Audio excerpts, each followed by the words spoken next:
কাল কিয়ামতের দিনটা বড় ভয়ঙ্কর হবে, এত ভয়ঙ্কর বন্ধু। আমার নবী বলেছেন উলঙ্গ অবস্থায় মানুষগুলো হাসুরের ময়দানে একত্রিত হবে রে। ও বন্ধু, প্রত্যেকের কবর থেকে ওই হাসুরের ময়দানটা কমপক্ষে 50,000 বছরের রাস্তা হবে রে বন্ধু। এই জন্য নবী যখন মেরাজের রজনীতে বোরাক দেখেছিল, আমার নবীকে আল্লাহ দাওয়াত দিয়েছে, বোরাক দেখে আমার নবী এত ক্রন্দন করেছিল, মনে হয়েছিল যেন আমার নবীর চক্ষু মুবারক দুইটা ঝর্ণা হয়ে গেছে। রে যুবক, কাল কিয়ামতের দিন ঘাম এত ঘামবে রে, কেউ মাজা পর্যন্ত, কেউ নাভি পর্যন্ত, কেউ বা আবার পুরো শরীর বন্ধু ঘামের নিচে ডুবে থাকবে, আবার মাথার মগজ টকবক টকবক করে উতরাইতে থাকবে রে।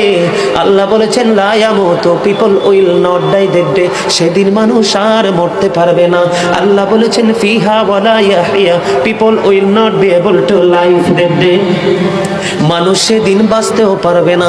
আমার আল্লাহ বলেছেন অমাহুম আনহা বিগাইবিন, people will not be able to escape that day, সেদিন মানুষ সেখান থেকে পালিয়ে যেতেও পারবো না রে। দুর্গাপুরের যুবক, হাদিস শরীফের মধ্যে এসেছে কাল কিয়ামতের দিন আল্লাহর আরশের ছায়া ছাড়া কোনো ছায়া থাকবে না।